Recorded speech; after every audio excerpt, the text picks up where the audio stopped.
ஆவிக்குரிய பெருமையிலுள்ள அபாயம். Danger in spiritual pride. Reference number 5955, பக்கம் 275. எத்தோற்றத்திலும் மற்றும் யாருக்குள்ளும் இருப்பினும் பெருமை அபாயகரமானதே ஆகும். அழிவுக்கு முன்னானது அகந்தை, விழுகைக்கு முன்னானது மனமேட்டிமை எனும் நீதிமொழியானது உலக ரீதியிலும் உறுதிப்படுத்தப்பட்டுள்ளது. மற்றும் நியாயமாய் பெருமை கொள்ளத்தக்கதாக எதையாயிலும் மிக மிக சொற்பமானவர்களே பெற்றிருக்கின்றனர் என்பதிலும் நிச்சயமே. தாங்கள் ஏதோ சிறந்த பூமியின் தூளினின்று விசேஷமாக சிருஷ்டிக்கப்பட்டுள்ளது போல் கர்வத்தின் ஆவியினுடைய பெருமையினால் இருமாப்பாயிருக்கும் சிலரிடத்தில் அவர்களது மூதாதையர் குறித்து பெருமை அடித்துக் கொள்வதற்கு உண்மையில் எதுவும் இராது. கடந்த காலங்களில் உள்ள வெகு சில சந்ததியினரே பெருமை பாராட்டிக் கொள்வதற்கு ஏதுவானவர்களாய் காணப்பட்டனர். ஐஸ்வர்யங்கள் குறித்து பெருமை அடித்துக் கொள்வது ஞானமாய் இராது என்று உலகம் கற்றுக்கொண்டு வருகின்றது. காரணம், எவ்வாறு மற்றும் யாரால் இந்த செல்வங்கள் குவிக்கப்பட்டன என்றும் அவைகள் நேர்மையாய் சம்பாதிக்கப்பட்டவைகளா என்றும் யாராயிலும் கேள்வி கேட்பார்கள் என்ற பயத்தினால் ஆகும். கல்வி குறித்த பெருமையும் பொருத்தமற்றதாகும். காரணம், பொதுவாக கல்வி என்பது மற்ற ஜனங்கள் கண்டுபிடித்துள்ளவைகளை அல்லது வரலாறாக எழுதியுள்ளவைகளை கற்றுக்கொள்வதையே குறிக்கின்றதாய் இருக்கின்றது. நம்முடைய நாட்களில் தங்களின் மிகுந்த கல்வியறிவு குறித்து தற்பெருமை அடித்துக் கொள்பவர்களுக்கு தாழ்மை அவசியமாய் உள்ளது. காரணம், அவர்கள் எதை குறித்து பெருமை அடித்துக் கொண்டிருக்கிறார்களோ அது பிந்தைய கால ஆராய்ச்சிகளினால் தவறு என்று நிரூபிக்கப்பட்டுள்ளது. 1900ஆம் வருடத்தின் அறிவியல் புத்தகங்களானது இன்று தரமானவைகள் என்று ஏற்கப்படுகிறது இல்லை. மற்றும் அவைகளிலுள்ள கூற்றானது தற்காலத்தினுடைய அறிவின் வெளிச்சத்திற்கு முன்னாக நிலை நிற்கிறதும் இல்லை. ஆகையால் அறிவை குறித்து பெருமை பாராட்டுவது சரியெனில், பெருமை பாராட்டுகிறவன் இன்று வரையிலுள்ள அறிவினை பெற்றுக்கொள்வதில் மிகுந்த கவனத்துடன் காணப்படுவதே அவசியமாகும். தன் அழகை குறித்தோ அல்லது சரீர ரீதியிலான பூரணம் குறித்தோ பெருமை பாராட்டிக் கொள்வது கூட நியாயம் என்று சொல்ல முடியாது. ஏனெனில் வடிவம் மற்றும் முக தோற்றத்தின் அழகானது மரபு வழி வந்ததாகும். மற்றும் பிள்ளையை விட பெற்றோரே பெருமை பாராட்டிக் கொள்வதற்கு கொஞ்சமேனும் காரணங்களை பெற்றிருக்கின்றனர். ஆடை அலங்காரம் விஷயத்திலெல்லாம் பெருமை அடித்துக் கொள்வது என்பது மதியீனமாகும். ஒருவேளை கைத்திறன் விஷயத்தில் ஆடையையோ அல்லது ஆபரணங்களையோ உண்டு பண்ணினவனுக்கு பெருமை பாராட்டிடுவதற்கு சில காரணங்கள் இருக்கலாம். ஆனால் நிச்சயமாய் ஆடையை அணிபவனுக்கு காரணங்கள் இருக்காது. அவன் மற்றவர்களுடைய கைத்திறனையும் மற்றும் உழைப்பையும் சொந்தமாக்கி மாத்திரம் கொள்கின்றான். ஆவிக்குரிய பெருமையே எல்லாவற்றிலும் மோசமானது. ஆனால் நம்முடைய கருப்பொருள் ஆவிக்குரிய பெருமையாகும். நாம் அதை 2 வகையாக பிரிக்கின்றோம். முதலாவது, பெயரளவிலான கிறிஸ்தவனாக அல்லது தன்னை கிறிஸ்தவன் என்று அறிக்கை பண்ணி கொள்கின்றவனாக மாத்திரம் காணப்படுகின்றவனுடைய ஆவிக்குரிய பெருமை. மற்றும் இரண்டாவது, உண்மை கிறிஸ்தவர்களை பாதிக்கக்கூடிய ஆவிக்குரிய பெருமையாகும். பெயர் சபைக்கு போகிறவனுடைய ஆவிக்குரிய பெருமை என்பது முற்றும் மாய்மாலமானதல்ல. அவன் ஆவிக்குரிய சடங்குகளையும் ஆச்சாரங்களையும் கவனித்துக் கொள்கின்றான். ஆவிக்குரிய பாடல்களையும் பிரசங்கங்களையும் கேட்கின்றான். மற்றும் அநேக தருணங்களில் தன்னை உண்மை கிறிஸ்தவன் என்று உணராமல் இருக்கின்றான். அவன் சபை கூடுகைகளுக்கு ஒழுங்காய் போகிறவன் அல்லவா? ஆராதனை ஸ்தாபனங்களுடைய செலவுகளுக்கு மாத்திரமல்லாமல் கர்த்தருக்கடுத்த காரியங்களை, தர்மங்கள் முதலானவைகளை செய்திடுவதற்கான வாய்ப்புகள் அவனுக்கு அவ்வப்போது வருகையில் இவைகளுக்காகவும் அவன் தவறாமல் நன்கொடைகள் அளிப்பவன் அல்லவா? தாங்கள் வாரம் முழுவதும் எப்படி ஜீவித்திருந்தாலும் சரி, இறைச்சி கடைக்காரனிடத்திலும் மற்றும் ரொட்டி விற்பவனிடத்திலும் எப்படி நடந்து கொண்டிருந்தாலும் சரி, பெயர் சபைக்கு போகும் பெரும்பான்மையானவர்கள் ஆலய கட்டடங்கள் மீது அலைபாய்கின்றதான சில பகட்டான வகுப்பாருடன் இணைந்து கொள்வதில் அமோக பெருமை கொள்பவர்களாக இருக்கின்றனர். ஆவிக்குரிய பெருமை கொண்டிருப்பவர்கள் பொதுவாகவே பகட்டான மற்றும் மிகுந்த உயர்மட்ட மற்றும் உயர்பாணியுள்ள ஆராதனை ஆலயங்களையே விரும்பி தேர்ந்தெடுக்கின்றனர். ஆராதனை முடியும் போது அவர்கள் தங்களில் திருப்தி அடைகின்றனர். தாங்கள் தேவனை தொழுது கொண்டிருக்கிறார்கள் அல்லவா? அனைத்து ஜனங்களும் அவரை தொழுது கொள்ள வேண்டும் அல்லவா? எத்தனை பேர்கள் இப்படி தொழுது கொள்ளாமல் இருக்கின்றனர்? கலந்து கொள்ளாதவர்களுடன் தங்களை ஒப்பிட்டு பார்க்கையில் அவர்கள் ஆவிக்குரிய பெருமை கொள்கின்றனர் அல்லது தங்களை மேலானவர்கள் என்று எண்ணுகின்றனர். அவர்கள் ஆவிக்குரிய அறிவுரையை பெற்றுக்கொள்வதற்கு செல்லவில்லை. ஒருவேளை அவர்கள் போகிற இடங்களில் ஆவிக்குரிய அறிவுரை கொடுக்கப்பட்டாலும் அவர்கள் ஆவியில் ஜெனிப்பிக்கப்படாதபடியினால் அவற்றை ஏற்றுக்கொள்கிற நிலைமையிலும் அவர்கள் இல்லை. நீதிக்காகவோ சத்தியத்திற்காகவோ அவர்களுக்கு உண்மையான பசி ஏதுமில்லை. அவர்கள் கடமையின் ஓர் உணர்வினை மாத்திரம் திருப்திப்படுத்தியுள்ளனர். அவர்கள் ஒரு விதத்தில் தங்கள் பாவங்களுக்கு பிராயச்சித்தமே செய்துள்ளனர் மற்றும் இது ஏதோ விதத்திலும் மற்றும் எப்போதோ ஒரு காலகட்டத்தில் தங்களுக்கு நன்மை பயக்கும் என்று நம்புகின்றனர்.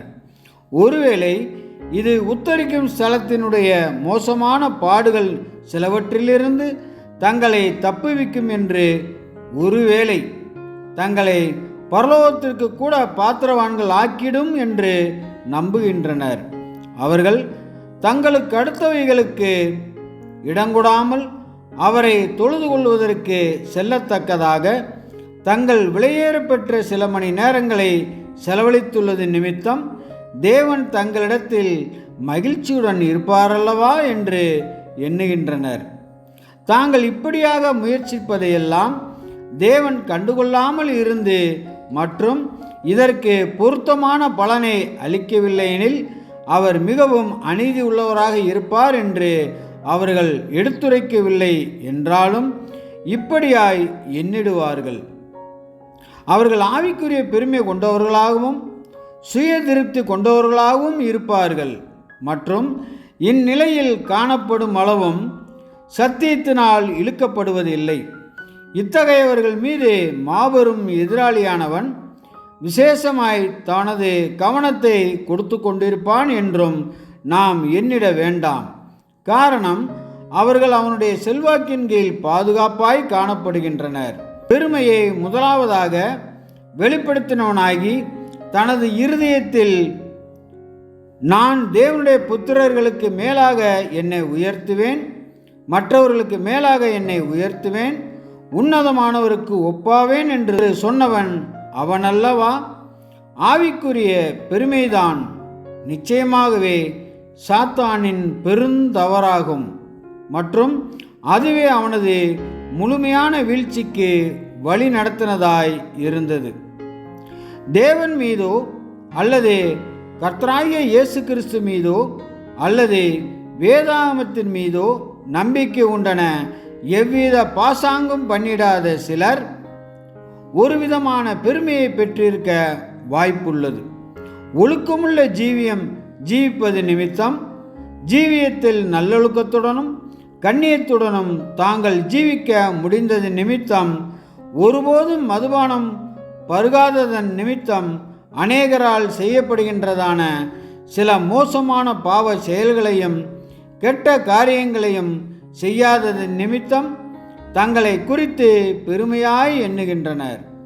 பெருமையிலும் தற்பெருமையிலும் இத்தகையவர்கள் ஒரு சபையின் அங்கத்தினன் போலவே நானும் நல்லவனாக இருப்பதாக என்னால் உணர முடிகின்றது மற்றும் நான் சபைக்கு ஒருபோதும் செல்லுகிறதில்லை என்று சொல்லிடுவார்கள். இதன் அர்த்தம் சபையின் அங்கத்தினனை காட்டிலும் நான் நல்லவன், மேம்பட்டவன் என்று நான் என்னை குறித்து எண்ணுகின்றேன் என்பதே ஆகும். இவர்கள் தாங்கள் சொல்வதை கேட்பவரிடத்தில் சிறந்த தாக்கத்தினை எது ஏற்படுத்தும் என்று எண்ணுவதற்கேற்ப பெருமையின் சிந்தனையை இவர்கள் தன்னடக்கமான வார்த்தைகளுடன் இணைக்க மாத்திரமே செய்கின்றனர். இவர்கள் எந்தெந்த நற்கிரியைகளை செய்வதில் சந்தோஷம் கொள்கிறார்கள் என விசாரிக்கப்பட்டால் இவர்கள் எப்படி நண்பர்கள் கழக உறுப்பினர்கள் என உடன் பிறப்புணர்ச்சியுடன் ஒருவருக்கொருவர் உதவி செய்து கொள்ளும் கேண்மை கழக உறுப்பினர்கள் என அவ்வளவுக்கு வியாதி பட்டிராதவரும் அவ்வளவுக்கு கவனிக்கப்பட அவசியம் பெறாதவரும் மற்றும் தன்னை பராமரித்து கொள்வதற்கு பயிற்சி பெற்ற தாதியை பெற்றிருப்போருமான கழகத்தில் உள்ள ஒரு சகோதரனுடன் தாங்கள் இராம் முழுவதும் இருந்து பராமரித்தார்கள் என்றும் தாங்கள் தலை சிறந்த அறச்செயலை செய்துள்ளது போன்று உணர்ந்தார்கள் என்றும் நமக்கு தெரிவிப்பார்கள். தாங்கள் சட்டங்களை மீறவில்லை என்பதிலும் தாங்கள் நல்லொழுக்கத்துடன் கண்ணியமாய் ஜீவித்துள்ளார்கள் என்பதிலுமே இவர்களது பெருமை காணப்படுகின்றது. இதில் பெருமை பாராட்டி கொள்வதற்கு, தன்னையே விசேஷமாய் பாராட்டி கொள்வதற்கு உண்மையில் என்ன இருக்கின்றது? இந்த சட்டங்களானது நல்ல ஜனங்களுக்காக இல்லாமல் தீமை செய்பவர்களுக்கே இயற்றப்பட்டுள்ளது என்பதை நாம் நினைவு கூறுகையில், எந்த மனுஷன் அல்லது மனுஷி சட்டங்களை கைக்கொள்ளாமல் இருப்பான் மற்றும் அச்சட்டங்களை கைக்கொள்ள தவறினால் இது நிமித்தம் வெட்கம் அடையாமல் இருப்பான்? உண்மை சபையில் ஆவிக்குரிய பெருமை. இப்பொழுது இருப்பவைகளிலேயே மிக அபாயகரமான விஷயத்திற்கு வருகின்றோம். உலகத்தாரிடமும் பெயரளவிலான கிறிஸ்தவர்களிடமும் காணப்படும் பட்சத்தில் அறிவீனமானதாகவோ அல்லது அரை பாசாங்காகவோ மாத்திரமே காணப்படும் பெருமையானது ஒருவேளை தேவனுடைய பிள்ளையின் இருதயத்தையும் ஜீவியத்தையும் தாக்கும் பட்சத்தில் மிகவும் அபாயகரமான காரியமாகிவிடுகின்றது. ஆனால் ஏன் இப்படி நாம் வித்தியாசப்படுத்துகின்றோம்? ஆவிக்குரிய பெருமை என்பது உலகத்தாரின் விஷயத்தில் முட்டாள்தனத்தை காட்டிலும் கொஞ்சம் மேலானது என்று சொல்லி, ஏன் இது கர்த்தருடைய பரிசுத்தவான்களில் ஒருவனுக்கு மிகவும் அபாயகரமானது என்று நாம் சொல்லுகின்றோம்? வித்தியாசம் என்னவெனில், இவர்கள் உலகத்தில் தேவனுடைய விசேஷித்த பிரதிநிதிகளாக இருக்கின்றனர் மற்றும் இவர்கள் கர்த்தரினால் அழைக்கப்பட்டுள்ளதான மகிமை, கனம் மற்றும் அழியாமையை அடைய வேண்டுமெனில் தேவனுடைய பிரியமான குமாரனின் சாயலாக வேண்டும். இவர்கள் தங்களை முற்றிலுமாய் கர்த்தருக்கு ஒப்பு கொடுத்து மீட்பருடைய பழியின் புண்ணியத்தின் வாயிலாக பாவங்களில் நின்று நீதிமானாக்கப்பட்டு மற்றும் இவர்கள் இப்படியாய் தேவனுடைய குடும்பத்திற்குள்ளாக கொண்டு வரப்பட்டனர் மற்றும் பரிசுத்த ஆவியினால் ஜெனிப்பிக்கப்பட்ட போது இவைகள் இவர்களுக்கு மிகுந்த மாற்றத்தை குறிக்கின்றதாய் இருக்கின்றது. பழையவைகள் ஒளிந்து போயின, அனைத்தும் புதிதாயின. இவர்கள் மாத்திரமே இந்த சுவிசேஷ யுகத்தில் நித்திய ஜீவனா அல்லது நித்திய மரணமா என்னும் பரீட்சையில் காணப்படுகின்றனர். இவர்களுக்கான சோதனைகள் மற்றும் வஞ்சனைகள் அனைத்திலுமே ஆவிக்குரிய பெருமை என்னும் பாவமே அநேகமாக அனைத்திலும் மிகவும் அபாயகரமாய் இருப்பவைகளில் ஒன்றாக இருக்கின்றது. எந்த அளவுக்கு அது உள்ளே கடந்து வருகின்றதோ அவ்வளவாய் கர்த்தருடைய ஆவியானது வெளியேறுகின்றது மற்றும் அந்நபருடைய ஆவிக்குரிய தன்மையானது ஓய்ந்து விடுகின்றது. இந்த ஆவிக்குரிய நோயானது கட்டுப்படுத்தப்படவில்லை எனில் நிச்சயமாய் இரண்டாம் மரணத்திற்கு வழி நடத்திவிடும். ஏனெனில் கர்த்தர் பெருமையுள்ளவர்களுக்கு எதிர்த்து நிற்கிறார், தாழ்மையுள்ளவர்களுக்கோ கிருபை அளிக்கிறார். யாக்கோபு 4:6. ஏற்ற காலத்திலே தேவன் உங்களை உயர்த்தும்படிக்கு அவருடைய பலத்த கைக்குள் அடங்கியிருங்கள் என்று சபைக்கு அப்போஸ்தலனாகிய பேதுரு எழுதுகையில், ஆவிக்குரிய பெருமை எனும் இந்த சுற்றி வளைக்கும் அபாயத்தினை அவர் மனதில் கொண்டிருந்தார் என்பதே உறுதியே. 1 பேதுரு 5:6. தன்னைத்தான் உயர்த்துகிறவன் எவனும் தாழ்த்தப்படுவான், தன்னைத்தான் தாழ்த்துகிறவன் உயர்த்தப்படுவான் என்று ஆண்டவர் கூறியுள்ளார். லூக்கா 14:11. இந்த ஆத்தும நோய்க்கான ஓர் அறிகுறி. ஆவிக்குரிய பெருமையை நாம் எப்படி கண்டறிவது என்று கேட்கப்படலாம்.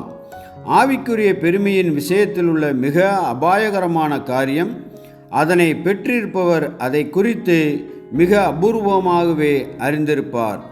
அவர்கள் சில சமயம் தேவ பக்தியின் வேஷத்தை தரித்தவர்களாக காணப்படுகின்றனர். இந்த தேசபக்தியின் வேஷமானது மற்றவர்களை மாத்திரம் வஞ்சியாமல் அவர்களையும் வஞ்சித்து தங்களில் செயல்பட்டு கொண்டிருக்கின்றதும் மற்றவர்களால் மிக தெளிவாக காண முடிகின்றதுமான ஆவிக்குரிய பெருமையை அவர்கள் கண்டுகொள்வதை தடுத்து விடுகின்றதாயும் இருக்கின்றது. சபை கூடுகைகளில் நீங்கள் கலந்து கொள்ளுதல் குறித்தோ, வேதாகம பாடங்கள் ஆராய்ச்சி புத்தகத்திலிருந்து நாளொன்றுக்கு அதிகமான பக்கங்களை நீங்கள் படிப்பது குறித்தோ, அநேக பிரதிகளை நீங்கள் விநியோகிப்பதை குறித்தோ, அல்லது அநேக புத்தகங்களை நீங்கள் மற்றவர்கள் படிப்பதற்கென கடனாக கொடுக்கிறது குறித்தோ பெருமெடுத்து கொள்வதற்கு தோன்றுகின்றதா? அப்படியானால் எச்சரிக்கையாயிருங்கள். தற்பெருமை அடித்து கொள்வதற்கான இந்த விருப்பம் என்பது சாதகமான சூழ்நிலை அமைகையில் நீங்கள் ஆவிக்குரிய பெருமையினால் பிடிக்கப்படுவதற்கான அபாயத்தில் இருக்கின்றீர்கள் என்பதை சுட்டி காட்டுகின்றதாய் இருக்கின்றது. மேற்கூறப்பட்ட செயல்பாடுகள் அனைத்தும் நற்காரியங்களும் பாராட்டத்தக்கவைகளும் தான், அனைத்தும் தகுந்த காரியங்கள் தான். மற்றும் அன்றாட செய்தித்தாள்களையோ அல்லது நாவல்களையோ வாசிப்பதை, சிற்றுரையாடல்களை வாசிப்பதை அல்லது சிற்றுரையாடல்களை எழுதுவதை விட்டுவிட்டு மேலே கூறப்பட்டுள்ள செயல்பாடுகளாகிய நியாயமான செயல்பாடுகளை, மிகவும் தகுதியான செயல்பாடுகளை, தெய்வீக சித்தத்திற்கு மிகவும் இசைவாக காணப்படும் செயல்பாடுகளை செய்திடுவதற்கு விருப்பம் கொண்டவராகவும் மற்றும் அப்படி செய்ய முடிகின்றவராகவும் நீங்கள் இருப்பதை நீங்கள் காணும்போது நீங்கள் தகுதியான விதத்தில் உங்களில் மகிழ்ச்சி கொள்ள வேண்டும். ஆனால் இச்செயல்பாடுகள் குறித்து தற்பெருமை அடித்து கொள்வதற்கான தன்மையானது, விருப்பமானது காணப்படுமாயின், இது நிமித்தம் கர்த்தருடைய ஊழியத்திற்கென்றுள்ள இந்த செயல்பாடுகளின் பின்னால் உள்ள நோக்கங்களை, சிந்தனைகளை கவனமாய் சோதித்தறிய நீங்கள் வழிநடத்தப்பட வேண்டும். மற்றவர்களை உற்சாகமூட்டத்தக்கதாக அல்லது நாம் கர்த்தரை அன்பு கூறுகின்றோம் என்பதற்கும் அவருக்கு ஊழியம் புரிய நாம் ஆவலாய் இருக்கின்றோம் என்பதற்குமான ஆதாரமாக காணப்படத்தக்கதாக இந்த செயல்பாடுகள் அனைத்தையும் சாட்சியாக வெளிச்சொல்வது முறையற்றது என்ற அர்த்தத்தில் நாம் சொல்லவில்லை. கர்த்தருடைய பிள்ளை என நாம் இருக்கக்கூடிய விதம் அல்லது செய்யும் எதையேனும் குறித்து தற்பெருமை அடித்து கொள்ளும் விருப்பம் அல்லது ஆவிக்கு எதிராகவே நாம் எச்சரிக்கையாக இருக்கும்படிக்கு கூறுகின்றோம். இதில் தற்பெருமை அடித்து கொள்வதற்கு நமக்கு எதுவும் இல்லை. ஆவிக்குரிய தரித்திரரை போஷிப்பதற்கென நம்முடைய உடைமைகள் அனைத்தையும் நாம் ஒருவேளை கொடுத்துட்டாலும், சத்தியத்தை பரப்புவதற்கென நம்முடைய நேரம் முழுவதையும் கொடுத்துட்டாலும், கர்த்தருடைய நாமத்தை கனப்படுத்துவதில் நம்முடைய சக்தி ஆற்றல் முழுவதையும் கொடுத்துட்டாலும், அனைத்தையும் செய்து முடித்த பிற்பாடு நம்முடைய கர்த்தருக்கு உண்மையில் நம்மால் பிரயோஜனம் ஏற்படவில்லை என்று நாம் எண்ணிட வேண்டும். மேலும் அவருடைய கரங்களில் நின்று நாம் ஏற்கனவே பெற்றுக்கொண்டுள்ளதான எண்ணற்ற ஆசீர்வாதங்களையும் மற்றும் நாம் உண்மையுள்ளவர்களாய் இருக்கும் பட்சத்தில் நம்முடையதாய் காணப்படும் என அவர் வாக்களித்துள்ளதான இன்னும் அதிகமான வியக்கத்தக்க கிருபைகளையும் நன்றியோடு ஏற்றுக்கொண்டுள்ள நம்முடைய இருதயங்களின் பக்தியில் கொஞ்சத்தை அவருக்கு வெளிப்படுத்துவதற்கான வாய்ப்பை நாம் பெற்றுக்கொள்ள மாத்திரமே செய்திருக்கின்றோம் என்று நாம் எண்ணிட வேண்டும். கவிஞன் பின்வரும் வரிகளை சரியாய்த்தான் எழுதியுள்ளான். பெருமையோ அல்லது பேராசையோ இல்லாத ஓர் அணுகுமுறை எந்தனுக்கு வேண்டுமே. இன்னும் கூடுதலான அறிகுறிகள். ஆவிக்குரிய பெருமை என்னும் இந்த நோயின் மற்றொரு வடிவமானது குற்றம் கண்டுபிடிக்கும் மனோநிலையில் வெளிப்படுகின்றது. ஒருவர் சாட்சி கூட்டத்திலோ அல்லது பெரோயா வகுப்பிலோ கலந்து கொள்கையில் தன்னுடைய சாட்சியை தவிர வேறு எந்த சாட்சியும் அவருக்கு உண்மையில் நல்ல சாட்சியாக தோன்றவில்லை எனில், கலந்தாய்வு செய்யப்படும் ஏதோ ஒரு கேள்விக்கு தன்னுடைய பதிலை தவிர வேறெந்த பதிலும் சரியான பதிலாக அவருக்கு தோன்றவில்லை எனில், கூடுகையை எப்படி நடத்திட வேண்டும் என்று அறிந்துள்ள தகுதி வாய்ந்த மூப்பரை அவரால் அங்கு ஒருபோதும் பார்க்க முடியவில்லை எனில், இவைகள் ஆவிக்குரிய பெருமைக்கான அபாயகரமான அறிகுறிகளாக எடுத்துக்கொள்ளப்பட வேண்டும். மேற்கூறியவைகள் அனைத்தும் நடக்க வாய்ப்பில்லை என்று சொல்லிட முடியாது. எனினும் அப்படியாக தொடர்ந்து நடந்து கொண்டிருக்காது என்பதில் நிச்சயமே. வேத வாக்கியம் அங்கீகரியாத நடவடிக்கைகளையோ அல்லது செய்யப்படும் ஊழியங்களானது ஆற்றல் மிக்கதாய் இருப்பதற்கு இடையூறாய் அமையக்கூடியதான மிகுந்த குறைபாடுள்ள கணிப்புகள் கணிக்கப்படும் தருணங்களையோ உடனடியாக அடையாளம் கண்டுகொள்ளத்தக்கதாக நாம் இப்படியானதொரு கவனம் கொடுப்பதும் நன்கு விளக்கம் அறிந்தவர்களாகவும் காணப்படுவதும் முற்றிலும் தகுதியானதே. சபைக்கான சிறந்த நலனுக்கடுத்த காரியங்கள் செய்யப்படாததை நாம் எப்போதேனும் காணும் பட்சத்தில், அதுவும் கொஞ்ச காலம் நாம் பொறுமையாய் காத்திருந்த பிற்பாடும் கூட அவைகள் சரி செய்யப்பட போவதில்லை என்று நாம் அறியும் பட்சத்தில், குறைவாய் சுட்டி காட்டுகிறதுமான ஏதேனும் விதத்தில் அத்தவற்றினை சாந்தமும் அமைதலும் உள்ள ஆவியின் கவனத்திற்கு நாம் கொண்டு வருவது முற்றிலும் தகுதியானதாகவே இருக்கும். ஒன்றையும் வாதினாலாவது வீண் பெருமையினாலாவது செய்யாமல் எல்லாம் தேவனுடைய மகிமைக்காக செய்யப்பட வேண்டும். இதிலும் கூட நம் கருத்துக்களுக்கு இசைவாயுள்ள அனைத்தும் தேவனுக்கு மகிமை சேர்க்கும் என்றும், நம்முடைய கருத்துக்களுக்கு இசைவாயிராத அனைத்தும் அவருக்கு பிரியமாய் இராது என்றுமுள்ள சிந்தனைகளுக்குள் போய்விடாதபடிக்கு நாம் கவனமாய் இருப்பது அவசியமாகும். ஆனபடியினாலே நீங்கள் ஞானமற்றவர்களைப் போல் நடவாமல் ஞானம் உள்ளவர்களைப் போல கவனமாய் நடந்து கொள்ள பார்த்து, எபேசியர் 5:15 என்று அப்போஸ்தலன் சரியாய்த்தான் எழுதியுள்ளார்.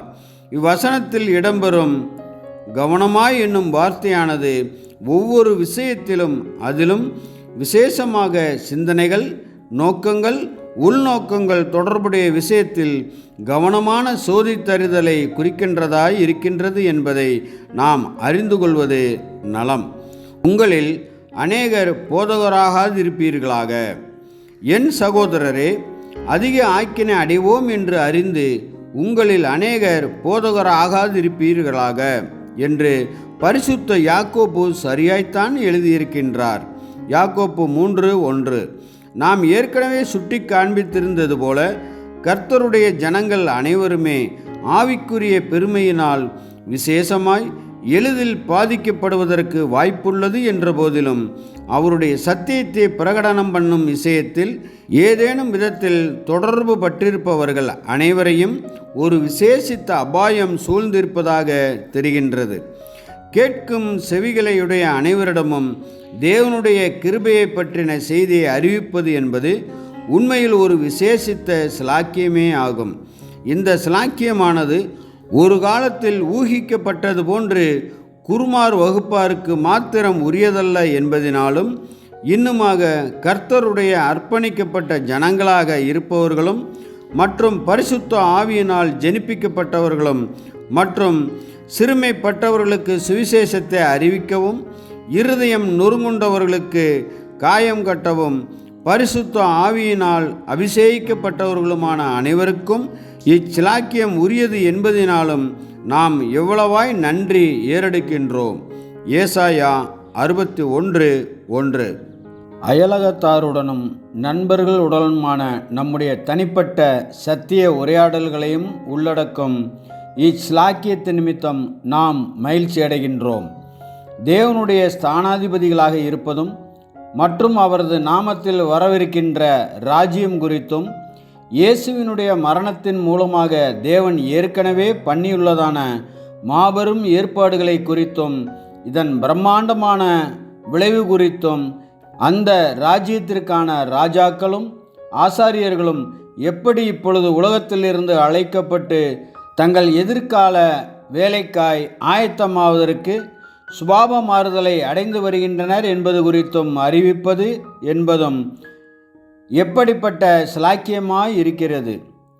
தூது செய்தி பழையதாய் இருப்பினும் அது சரியாய் முன்வைக்கப்படுகையில் மிகவும் புதியதாகவும் வியப்பானதாகவும் கேட்கும் உத்தம இருதயத்தாரிடம் ஆச்சரியத்தை உண்டு பண்ணுகிறதாகவும் காணப்படும். இந்த சாதாரணமான மனுஷன் அல்லது மனுஷி எப்படி இத்தகைய வியத்தகு காரியங்களை புரிந்து கொண்டார்கள் மற்றும் இவ்வளவு அருமையாய் சித்தரித்து விளக்க முடிபவராய் இருக்கின்றனர் என்று நம்மை குறித்து தூதை கேட்ட அந்த உத்தம இருதயத்தார்கள் ஆச்சரியப்படுகின்றனர். அநேகமாக அவர்களது இந்த வியப்பை வெளிப்படுத்தவும் செய்கின்றனர். அத்தருணத்தில்தான் ஆவிக்குரிய பெருமை எனும் நோயினால் பிடிக்கப்படுவதற்கான அபாயகரமான தருணம் வருகின்றது.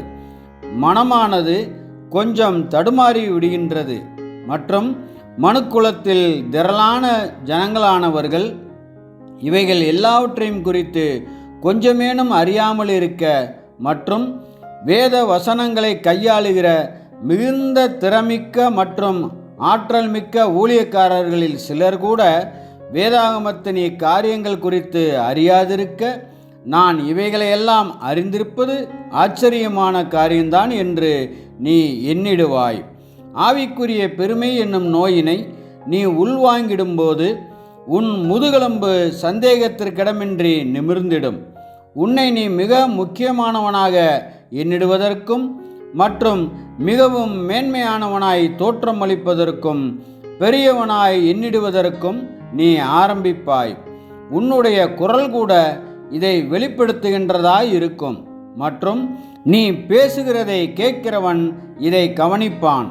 அவன் நீ பேசுவது கர்த்தருடைய வார்த்தை அல்ல, மாறாக நீ காண்பித்து கொள்கிறது போல உன்னால் உருவாக்கப்பட்ட ஏதோ காரியங்கள் தான் என, உன்னால் கொடுக்கப்பட்ட ஏதோ விளக்கம்தான் என எண்ண துவங்கிடுவான். மற்றும் இது நிமித்தம் நீ பேசினவைகளை அவன் பொருட்டாய் எடுத்துக்கொள்கிறது இல்லை. சத்தியத்தை மற்றவர்களுக்கு சொல்வதற்கான வாய்ப்புகள் தொடர்புடைய விஷயத்தில் மிகவும் மேட்டிமை மற்றும் பெருமை அடித்துக் கொள்வதற்கு பதிலாக கர்த்தருடைய ஜனங்கள் மிகுந்த தாழ்மை கொள்வது தகுதியான மனோநிலையாக இருக்கும் என அனைவரும் ஒப்புக்கொள்வார்கள். நமது அபாத்திர நிலையை நாம் உணர்ந்திட வேண்டும். திட்டம் நம்முடையது அல்ல என்றும் நாம் அதை குறித்து கேட்டறிந்தவர்களாக மாத்திரமே காணப்படுகின்றோம் என்றும் அது உண்மையில் தேவனுடைய திட்டமே ஆகும் என்றும் நாம் அதை பிரகடனப்படுத்தும் அவரது ஊழியர்கள் என கனப்படுத்தப்பட்டிருக்கின்றோம் என்றும் நாம் உணர்ந்திட வேண்டும்.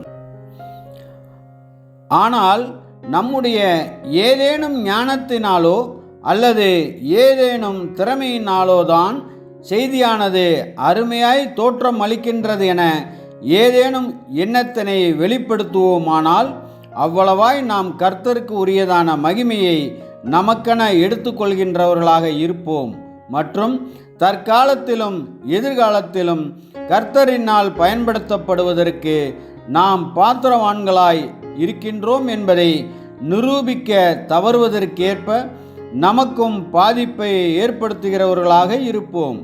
கர்த்தருடைய ஸ்தானாதிபதிகள் என பேசிடுவதற்கும் அவரது மகத்துவங்களையும் திட்டத்தையும் குறித்து அறிவிப்பதற்குமான அருமையான சிலாக்கியமானது பலத்தில் மேம்பட்டிருப்பவர்களும் இந்த மிக அருமையான செய்தியை அறிவிப்பதில் அவரால் பயன்படுத்தப்பட முடிகின்றவர்களுமாகிய தேவ தூதர்களை அவர் பெற்றிருந்த போதிலும் நமக்கு அவர் சிலாக்கியம் அருளியுள்ளார் என்னும் எண்ணம் நம்மை தாழ்மை கொள்ள செய்திட வேண்டும்.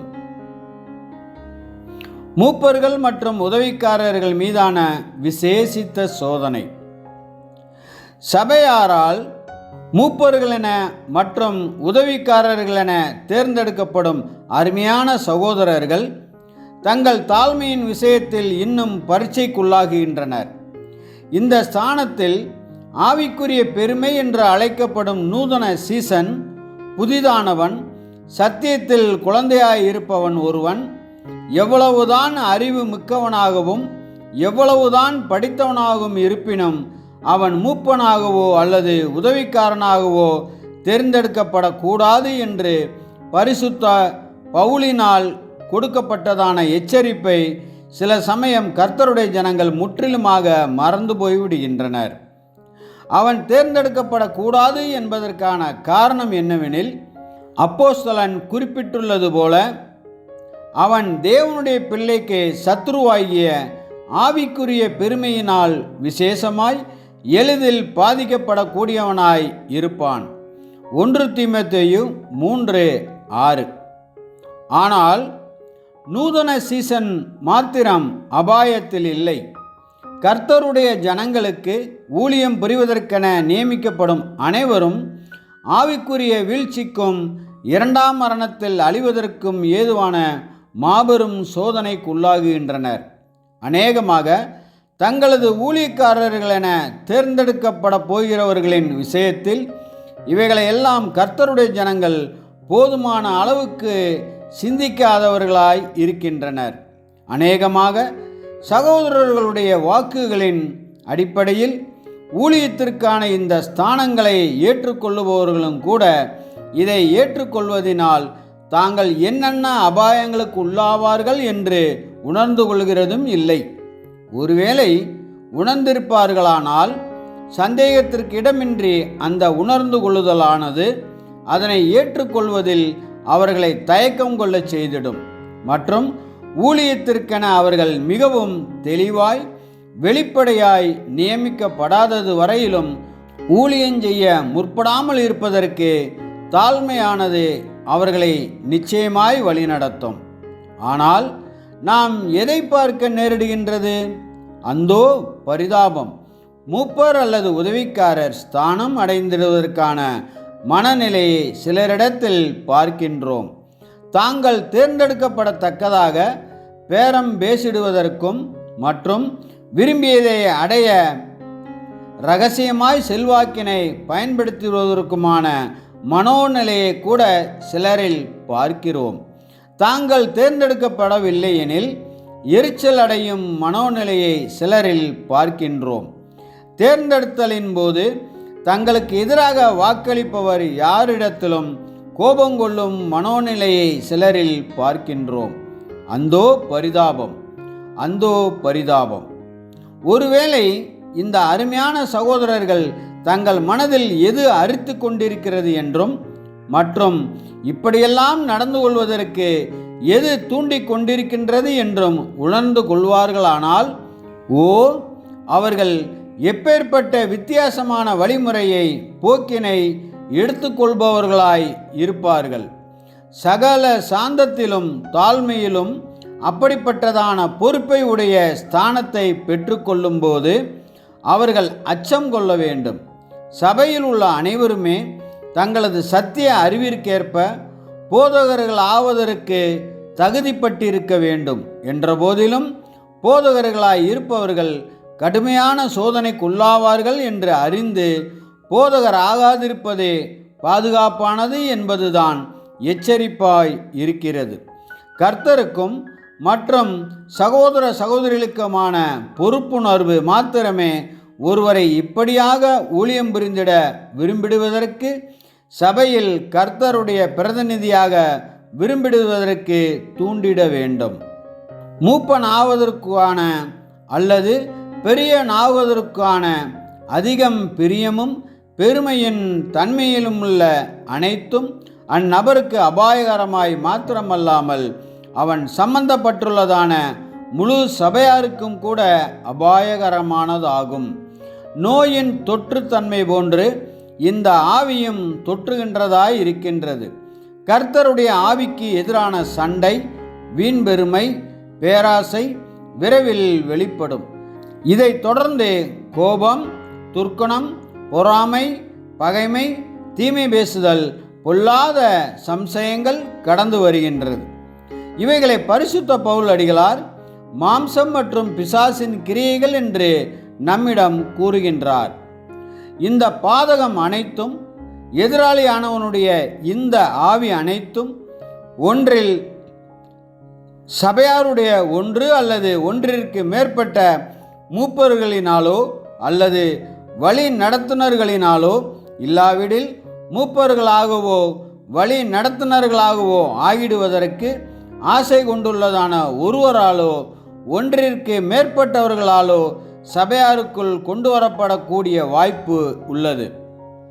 இப்படியாக நடைபெறுகின்றது என்பதனால் நாம் வருத்தமடைகின்றோம்.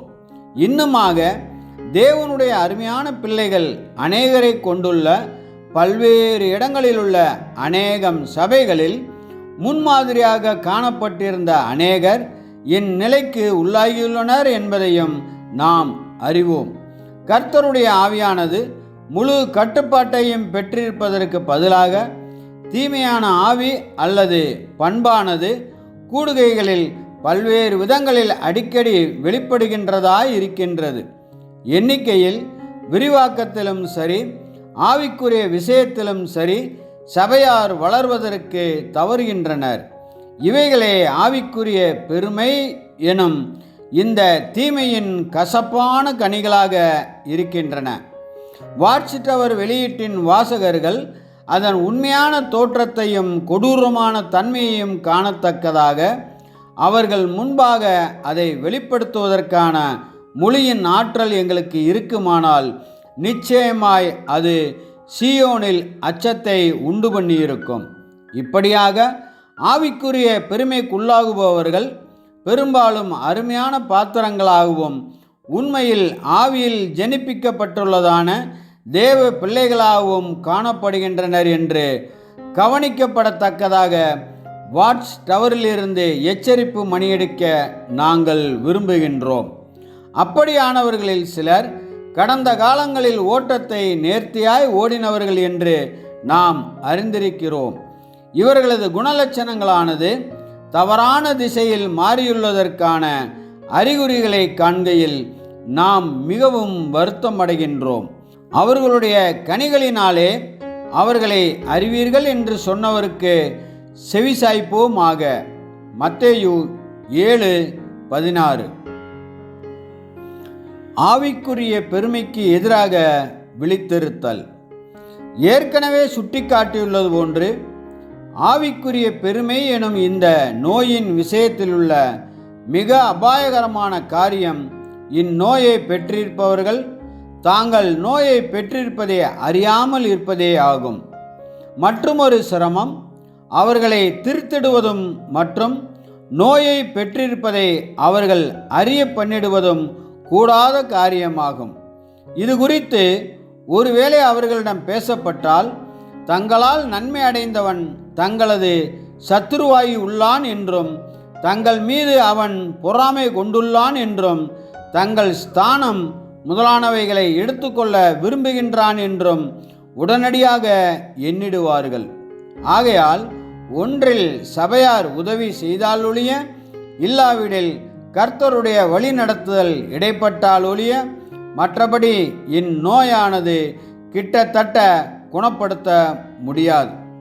இத்தகைய பெருமையானது வளருவதை சபையார் கவனிக்கும் பட்சத்தில் சபையார் உடனடியாகவும் மற்றும் அன்புடனும் மற்றும் நல் நோக்கங்களுடனும் செயல்படும் வண்ணமாக ஆவிக்குரிய பெருமை மேட்டிமை அடைந்து வரும் ஒரு நபரை சபையாருக்கென்றுள்ள எந்த ஓர் ஊழியத்திற்கென்றும் தேர்ந்தெடுக்காமல் மாத்திரம் காணப்பட வேண்டும். இப்படி செய்தது நிமித்தம் அந்நபர் கோபமடைந்தாரெனில் அவருடைய மற்றும் சபையாருடைய நன்மைக்கென சுயநலவாதியான அந்நபர் அமைதியாய் தணிந்திடவும் மற்றும் பொறுமை காக்கவும் என்று அவரை விட்டுவிடுவது அவசியமென கருதப்பட வேண்டும். இப்படியாய் சபையார் உதவி செய்ய தவறிடும்போது அந்நபருடைய நன்மைக்கென ஒன்றில் தொழிலில் பின்னடைவுகள் அல்லது இழப்புகள் மூலம் அல்லது சரீர பிரகாரமான நோய் மூலம் அல்லது அந்நபருக்கு சிறந்ததாய் இருக்கும் என்றுள்ள ஏதோ ஒன்றின் மூலம் அந்நபரை கர்த்தர் சிட்சிப்பது தவிர வேறு எதுவும் வழியில்லை. கர்த்தருடைய பிள்ளையாயும் மற்றும் நீதியில் சரிபண்ணப்படுவதற்கு அவசியமான நிலையில் காணப்படுபவர்களாயும் உள்ள ஒவ்வொருவருக்கும் இதை கர்த்தர் செய்வார் என்று நாம் நம்பிக்கொண்டிருக்கிறோம். கர்த்தர் தம்முடைய ஜனங்களை நியாயந்தீர்த்து தண்டிப்பார் என்று எழுதப்படவில்லையா? உபாகமம் 32:36. இந்த பாவத்திற்கான ஒரு வேதாகம உதாரணம். இந்த பாவம் தொடர்புடையதான அநேக உதாரணங்களை வேதாகமம் கொடுக்கின்றதாய் இருக்கின்றது. எனினும் நாம் மிகவும் பிரசித்தி பெற்ற ஒருவரை தேர்ந்தெடுக்கின்றோம். பழைய ஏற்பாட்டின் காலங்களில் ஒரு பரிசுத்தமான கர்த்தருக்கு பிரியமான உயர்பண்புள்ள சுயத்தை பலி செலுத்தின ஒரு மனுஷன் கர்த்தருடைய தீர்க்கதரிசியானவர் காணப்பட்டார். அவர் கர்த்தருக்கும் மற்றும் அவரது ஜனங்களுக்கும் உண்மையாயும் அருமையாயும் 40 வருட காலங்கள் ஊழியம் புரிந்தவராவார். ஆனால் முடிவிலோ அவர் தன் நம்பிக்கை ஆவிக்குரிய பெருமை எனும் இந்த பாவத்துக்கு உள்ளானார். இவைகள் அனைத்திலும் ஆச்சரியம் என்னவெனில், இந்த மனுஷன் தன் ஊழியத்தினுடைய துவக்கத்தில் பூமியில் உள்ள சகல மனிதரிலும் மிகுந்த சாந்த குணமுள்ளவனாய் இருந்தான் என்று வேதாகமத்தில் நமக்கு தெரிவிக்கப்பட்டுள்ளது என்பதே ஆகும். என்னாகமம் 12:3. ஆம், மோசேயே அந்த பெரும் சிறப்புமிக்க நபராவார். இவர் கர்த்தருடைய ஊழியக்காரர் என காணப்பட்ட ஆரம்ப காலங்களில் மிகவும் சாந்த குணம் உள்ளவராகவும் மிகவும் தாழ்மை உள்ளவராகவும் காணப்பட்டார். ஆனால் தனது ஊழியத்தின் முடிவிலோ கர்த்தருக்கு மகிமையை சாற்றுவதற்கு பதிலாக ஆவிக்குரிய பெருமை அல்லது தன்னம்பிக்கை கொண்டதற்கான தண்டனையாக வாக்களிக்கப்பட்ட தேசத்திற்கு செல்வதில் தடை பண்ணப்பட்டார். அச்சூழ்நிலையினை நாம் நினைவுக்கு கொண்டு வருகின்றோம். கர்த்தருடைய விசேஷித்த ஊழியக்காரனாகிய மோசே கானானை நோக்கின பிரயாணத்தில் இஸ்ரேலரை எகிப்திலிருந்து செங்கடல் வழியாய் வனாந்தரத்திற்குள் வழி நடத்தினார். கர்த்தருடைய கட்டளையின் பேரில் பிரயாணத்தின் போது அவர் அநேக அற்புதங்களை செய்தார். இதில் ஒன்று, ஜனங்கள் தண்ணீருக்காக கடும் தாகம் கொண்டபோது கண்மலையை அடித்த சம்பவமாகும். தேவன் கண்மலையை அடிக்கும்படி கட்டளையிட்டார் மற்றும் ஜனங்கள் புத்துணர்வு அடையத்தக்கதாக கண்மலையிலிருந்து தண்ணீர் ஏராளமாய் புறப்பட்டது. வேதாகமத்தின்படி அந்த கண்மலையானது கிறிஸ்துவுக்கு யுகங்களுக்கு அடுத்த கண்மலைக்கு அடையாளமாய் காணப்படுகின்றது. 1 கொரிந்தியர் 10:4. கர்த்தருடைய ஏற்பாட்டின்படியே உத்தம இஸ்ரேலர்களாகி எகிப்து நின்று உலகத்து நின்று கீழ்ப்படிதலுக்குள்ளும் கர்த்தருடன் ஐக்கியத்திற்குள்ளும் கடந்து வருபவர்களாகிய ஆதாமின் சந்ததியார் யாவருக்கும் ஜீவ தண்ணீரானது இயேசுவிடமிருந்து வரத்தக்கதாக யுகங்களுக்கு அடுத்த இந்த கண்மலையானது அடிக்கப்பட்டது. இப்படியாக கண்மலையை அடித்து 40 வருடங்களுக்கு பிற்பாடு இஸ்ரேலர்கள் கானான் தேசத்திற்குள் பிரவேசிப்பதற்கான காலத்திற்காக காத்திருந்து இங்கும் அங்குமாக பிரயாணிக்கையில் அவர்கள் மீண்டுமாக வறண்டதும் தண்ணீர் அற்றதுமான இதே இடத்திற்கு வந்தார்கள்.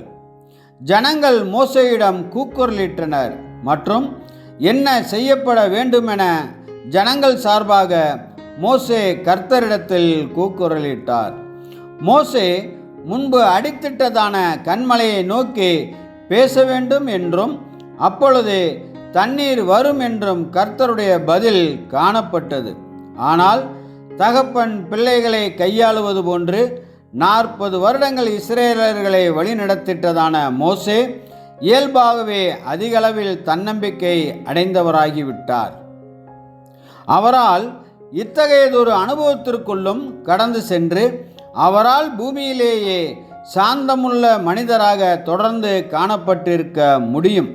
இப்பொழுது மோசே கர்த்தருடைய கட்டளையை புறக்கணித்தவராக கன்மலையினிடத்திற்கு சென்று ஜனங்களை நோக்கி, கலகக்காரரே, உங்களுக்கு இந்த கன்மலையிலிருந்து நாங்கள் தண்ணீர் புறப்பட பண்ணுவோமோ என்று கூறி கன்மலையை தன் கோலால் 2ஆம் முறையாக அடித்தார். என்னாகமம் 20:1-12 வரை. அந்தோ பரிதாபமான மோசே, இவர் மகிமை அனைத்தையும் கர்த்தருக்கு சாற்றுவதற்கு பதிலாக தனக்கு எடுத்து கொண்டவரானார். தான் பண்ணின தவற்றை மோசே உடனடியாக உணர்ந்து கொண்டார். இதுவே அவர் செய்திட்ட ஒரே தவறு என்று கூட சொல்லப்படலாம். எனினும் இது நிமித்தம் அவர் கானான் தேசத்திற்குள் பிரவேசிப்பதற்கான சிலாக்கியத்தின் விஷயத்தில் கர்த்தரால் மறுக்கப்பட்டார் மற்றும் பிரவேசிப்பதற்கு பதிலாக யோர்தான் நதியின் ஒரு பக்கத்திலிருந்து தேசத்தை பார்த்திடுவதற்கும் அங்கேயே அவரை அடக்கம் பண்ணிடுவதற்கும் மாத்திரமே கர்த்தர் அனுமதி வழங்கினார். ஆவிக்குரிய பெருமையும் தன்னம்பிக்கையும் கர்த்தருடைய பார்வையில் மிகவும் வெறுக்கத்தக்கதாய் இருக்கின்றது என்று இந்த ஓர் உதாரணத்திலிருந்து நாம் அறிந்து கொள்ளலாம் அல்லவா? நம்முடைய எச்சரிப்பிற்காக எழுதப்பட்டுள்ளதான இந்த மாபெரும் பாடத்தினின்று வேறு ஏதேனும் கருத்துக்களை நாம் அடைய பெறலாமா? ஆறுதலான ஒரு வார்த்தை. மோசேயை பார்க்கிலும் தாங்கள் மோசமாய் நடந்துள்ளனர் என்றோ அல்லது அதிகம் தன்னம்பிக்கையுடன் தாங்கள் இருந்துள்ளனர் என்றோ அல்லது கர்த்தரை கனப்படுத்தும் விஷயத்தில் மிகவும் ஜாக்கிரதையற்றவர்களாக தாங்கள் இருந்துள்ளனர் என்றோ அல்லது அதிகமாய் ஆவிக்குரிய பெருமையுடன் தாங்கள் இருந்துள்ளனர் என்றோ வருந்துகின்றவர்களுக்கு ஆறுதலாக இங்கு குறிப்பிடப்பட்டிருக்கும் தண்டனையானது கடுமையாயிருப்பதற்கான காரணம் அது நிழலின் ஒரு பாகமாக காணப்படுவதினாலேயே ஆகும் என்பதை கவனத்தில் கொண்டு வருகின்றோம். கன்மலையை முதல் விசை அடிப்பது என்பது நமது கர்த்தருடைய சிலுவை மரணத்தை அடையாளப்படுத்துகின்றதாய் இருக்கின்றபடியால் கன்மலையை 2ஆம் விசை அடிப்பது என்பது எபிரேயர் 6:6 வசனத்தில் பரிசுத்த பவுலினால் விவரிக்கப்பட்டுள்ளது போன்று தேவனுடைய குமாரனை மறுபடியும் சிலுவையில் அறைந்து அவமானப்படுத்துகிறதை அடையாளப்படுத்துகின்றதாய் இருக்கின்றது. 2ஆம் விசை கன்மலை அடிக்கப்படுதலானது இயேசுவையும் அவரது போதனைகளையும் அவரது நோக்கங்களையும் வெளிப்படையாய் மறுதலிப்பதை அடையாளப்படுத்துகின்றபடியால் யோர்தானை கடந்து கானானுக்கு செல்வதில் மோசே தடை பண்ணப்பட்டது என்பது 2ஆம் மரணத்தை அடையாளப்படுத்துகின்றதாய் இருக்கின்றது. மோசே ஒருபோதும் கானானுக்கு வரமாட்டார் என்றோ அவர் 2ஆம் மரணம் மரித்துவிட்டார் என்றோ நாம் எண்ணிடாமல், மாறாக இந்த ஒரு நிழலானது அவரது அனுபவங்களில் காண்பிக்க மாத்திரமே மேம்பட்டுள்ளது என்று எண்ணிட வேண்டும்.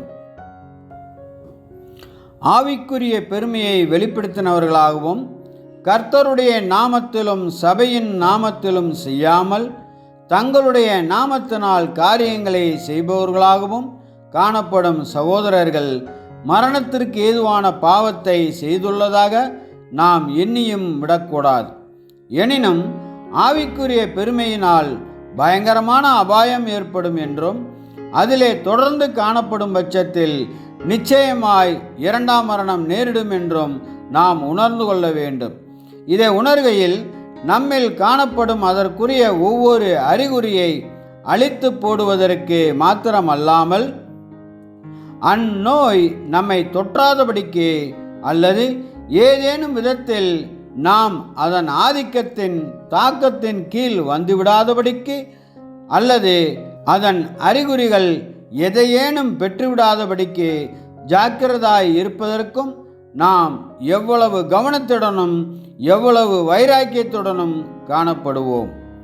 ஆவிக்குரிய பெருமை தடுப்பு மற்றும் குணப்படுத்துதலுக்கான நடவடிக்கைகள். ஆவிக்குரிய பெருமை தடுப்பு மற்றும் குணப்படுத்துதலுக்கான நடவடிக்கைகள். இந்நோய்க்கு ஆளாகிவிட்டால் இதற்கான சிகிச்சையின் விஷயத்திலுள்ள சிரமத்தை நாம் ஏற்கனவே சுட்டிக்காட்டியுள்ளோம். சிரமத்தின் பிரதான அம்சம் இந்நோய் மனசாட்சியை அழிக்கும் ஆற்றலை கொண்டிருப்பதே ஆகும். மனமானது பொன்னான பிரமாணத்தினுடைய எளிமையான கொள்கைகளுக்கும் சகோதரருக்கான நமது கர்த்தருடைய புதிய கற்பனையினுடைய இன்னும் மேலான பிரமாணத்திற்கும் ஏறக்குறைய மந்தமாகி விடுகின்றது. சபையாருக்கான ஊழியக்காரர்களை தேர்ந்தெடுக்கும் விஷயத்திலோ அல்லது சபை கூடுகளை ஒழுங்குபடுத்தும் விஷயத்திலோ சபையாரை கட்டாயப்படுத்துவதற்கான முயற்சிகள் ஒவ்வொன்றிலும் பொன்னான பிரமாணம் புறக்கணிக்கப்படும் காரியம் வெளிப்படுகின்றது.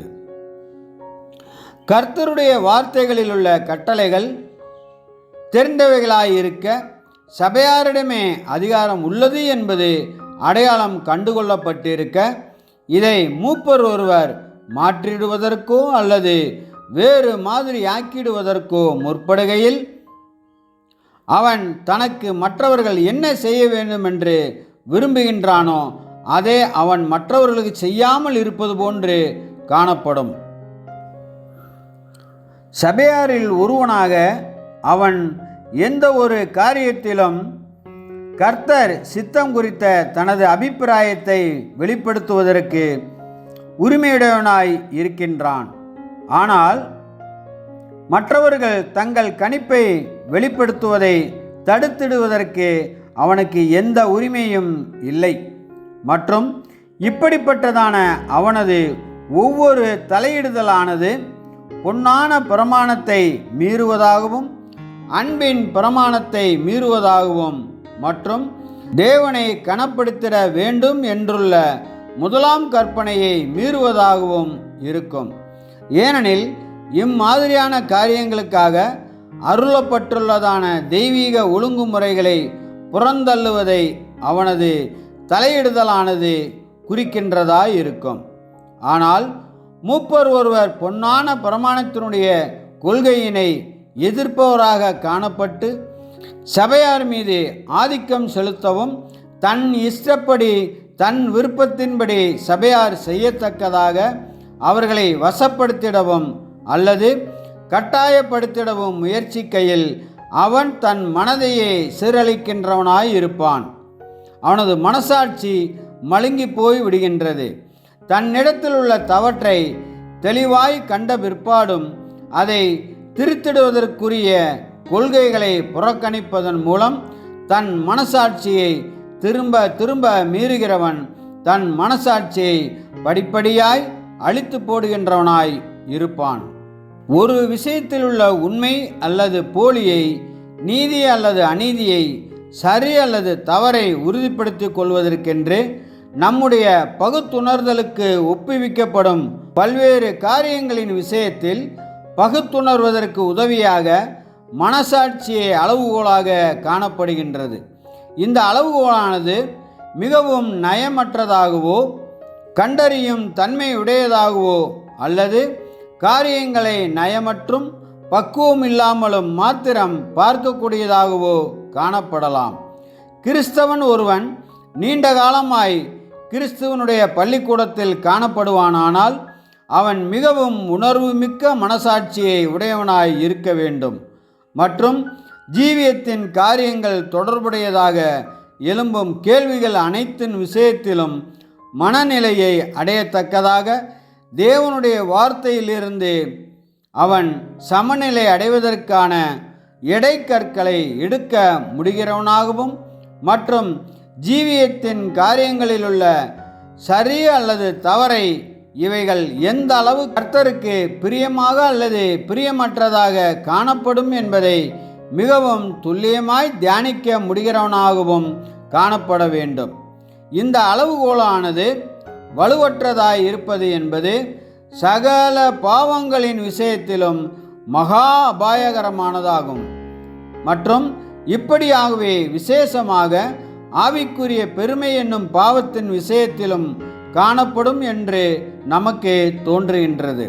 இந்த அளவுகோலானது சரிப்படுத்தப்படாதது வரையிலும் எதுவும் செய்ய முடியாது. கர்த்தருடைய ஜனங்கள் தங்கள் மனசாட்சியை முற்றிலுமாக நீதிக்குட்படுத்தி வைத்திருக்க வேண்டும் என்றும், தொழில் விஷயத்திலோ அல்லது ஒரு விவாதத்தின் விஷயத்திலோ அல்லது சபையின் தேர்தல் விஷயத்திலோ ஒரு சகோதரனையோ அல்லது வேறொருவரையோ பயன்படுத்திடுவதற்கு விருப்பமற்று இருக்க வேண்டும் என்றும் எண்ணிடுவது எத்தனை முக்கியமானதாகும். நீதி நின்றுள்ள தன் சார்பிலான சிறிதளவு மீறுதலுக்கேதுவான சிந்தனையானது உண்மையான ஒவ்வொரு தேவ பிள்ளையினுடைய இருதயத்திலும் தலையிலும் பின்வருமாறு அபாய அறிவிப்பு மணியொலியை உறக்க தொனிக்க செய்திட வேண்டும். நீதிக்கு இசைவாய் காணப்படுவேன் என்று உடன்பட்டுள்ளவனாகிய நான் அநீதிக்கு இசைவாகியுள்ளேனோ? என்னுடைய நடக்கையில் உள்ள அநீதியான காரியம் எதையேனும் நான் கண்டுகொள்ளாமல் இருக்கின்றேனோ? என் மனசாட்சியினை அசுசிப்படுத்துகிறவனாயிருந்து அதனால் ஏற்படும் பயங்கரமான விளைவுகள் அனைத்திற்கும் நான் பொறுப்பாளியாகி விடுவேனோ? ஒரு தவறான போக்கினை சரி செய்து கொள்வது என்பது இது நித்திய மரணம் அல்லது ஜீவன் சம்பந்தப்பட்டிருப்பதால் இதற்கு ஏற்ப ஜாக்கிரதையுடன் இருதயங்களிலும் மனங்களிலும் நீதியின் கொள்கைகளை மறுபடியும் நிறுவுவதை குறிக்கின்றதாயிருக்கும். நீதியானது நம்முடைய மனங்களில் மீண்டுமாக நிறுவப்பட்டிருக்கும் போது அது நம்முடைய வார்த்தைகளையும் கிரியைகளையும் கட்டுப்படுத்துகின்றதாயிருக்கும். பின்னர் படிப்படியாக தவறு செய்தவர் தான் எவ்வளவு கீழ்த்தரமாய் கொள்கைகளை மீறியுள்ளார் என்பதையும், ராஜ்யம் பற்றின தனது எதிர்கால நம்பிக்கைகளை எப்படி ஆவிக்குரிய பெருமையானது கிட்டத்தட்ட அளித்துள்ளது என்பதையும் காண துவங்குவார். இத்தகையவர் நிச்சயமாய் இருதயத்தில் மனஸ்தாபப்பட்டு இனிவரும் தருணங்களுக்கென முழுமையான தீர்மானங்களை எடுப்பவராய் இருப்பார். சுய பரிசோதனைக்கான மிகுந்த அவசியம். இந்த ஆவிக்குரிய பெருமையின் நயவஞ்சகமான தன்மைகளையும் தீய தாக்கங்களையும் ஆதிக்கங்களையும் அறிந்திருக்கிற நாம் இதிலிருந்து நாம் எப்படி பாதுகாத்து கொள்வது? நாம் நம்மை தேவனுடைய அன்பில்தான் காத்து கொண்டிருக்கின்றோம் என்றும் ஆவிக்குரிய பெருமையினிடத்திற்கு திசை மாறிடவில்லை என்றும் எப்படி நாம் அறிந்து கொள்வது? நம்முடைய ஆலோசனை நாம் ஏற்கனவே வாட்ச் டவர் வெளியீட்டில் குறிப்பிட்டுள்ள அதே ஆலோசனையாகவே உள்ளது. கர்த்தருடைய ஜனங்கள் ஒவ்வொரு நாளினுடைய துவக்கத்திலும் அவரிடத்தில் சென்று தெய்வீக ஞானத்தையும் அவரது மேற்பார்வையையும் கேட்டுக்கொள்வதும் மற்றும் நாள் முழுவதும் ஏறெடுக்கப்பட்ட ஜெபத்திற்கேற்ப ஜீவித்திட நாடிடுவதும் மாத்திரமே போதாது. இதனோடு கூட நாளினுடைய இறுதியில் கர்த்தருக்கு என்றுள்ள நமது அர்ப்பணிப்பின் வாக்குறுதிக்கேற்ப அன்றைய நாளில் செய்யப்பட்டுள்ள விஷயங்களை குறித்தும் செய்ய வேண்டியிருக்க, ஆனால் நம்மால் செய்யாமல் விடப்பட்டுள்ள விஷயங்கள் குறித்தும் செய்யக்கூடாதவைகளாயிருக்க, ஆனால் நம்மால் செய்யப்பட்டுள்ள விஷயங்கள் குறித்தும் விசேஷித்த சுய பரிசோதனை செய்திடுவதற்கு நாம் பரிந்துரைத்தோம். இப்படியாக ஒவ்வொரு இரவிலும் கர்த்தருடன் கணக்குகளையும் கடன்களையும் நாம் பார்ப்பது தொடரும் பட்சத்தில், அதுவும் இவைகள் உத்தமமாய் செய்யும் பட்சத்தில், மாறுபாடு அற்றதாயும் சீராயும் உள்ள மனசாட்சியினால் செய்யப்படும் பட்சத்தில், கர்த்தருடைய வார்த்தைகளுக்கு இசைவாய் செயல்படும் இத்தகையவர்கள் தங்களை தேவனுடைய அன்பிலே காத்து கொள்பவர்களாய் இருப்பார்கள் என்று நாம் நிச்சயமாய் எண்ணலாம். இவர்கள் கிருபையில் வளருகிறவர்களாகவும் ஆவியில் வளருகிறவர்களாகவும் அன்பில் வளருகிறவர்களாகவும் இருப்பார்கள். மற்றும் பொல்லாங்கன் அவர்களை தொடான். மற்றவர்களுடைய வார்த்தைகளையும் கிரியைகளையும் கண்ணோக்கும் விஷயத்தில் மிகவும் கடுமையற்று காணப்பட்டு அவர்களிடத்தில் நல் நோக்கங்கள் வெளிப்படும் பட்சத்தில் அதை மாத்திரமே அவர்களிடத்தில் குறிப்பிடுபவர்களாய் இருக்க நம்முடைய சொந்த இருதயங்களையும் நம்முடைய சொந்த நோக்கங்களையும் நம்முடைய முழு பலத்துடன் நாம் ஆராய்ந்திட வேண்டும் என்பதை நாம் மறவாமல் இருப்போமாக. ஏன் நான் இதை செய்தேன் அல்லது இதை செய்யவில்லை? ஏன் இதை நான் இன்ன விதத்தில் செய்தேன்? ஏன் நான் அப்படியானதொரு தொனியில் பேசினேன் என்று நம்மிடமே கேள்வி கேட்டுக்கொள்ள வேண்டும். இம்மாதிரியாக சிந்தைகளையும் வார்த்தைகளையும் கிரியைகளையும் கவனமாய் சுய பரிசோதனை செய்வதும் நிதானிப்பதும் கர்த்தருக்கு இசையுடன் காணப்படுவதில் விருப்பமற்றிருக்கும் ஒருவருக்கு மிகவும் பிரியமற்றதாய் இருக்கும். ஆனால் கர்த்தருடன் உடன்படிக்கை பண்ணியுள்ளவரும் அந்த உடன்படிக்கைக்கு உண்மையுள்ளவராக காணப்படுவோருமானவருக்கு இந்த வழிமுறையானது சுய பரிசோதனையானது மாபெரும் ஆசீர்வாதமானதாகவும் அத்தருணங்களில் அவர்களது இருதயங்களை ஆறுதல் பண்ணுகிறதாகவும் எதிர்காலத்தில் அவர்களை பலப்படுத்துகிறதாகவும் மற்றும் கர்த்தருடைய வழி நடத்துதலோடு கூட பரலோக ராஜ்யத்தின் ஸ்தானங்களுக்காக அவர்களை பொருத்தி ஆயத்தப்படுத்துவதற்கு ஏதுவானதாகவும் காணப்படும். ஆமென்.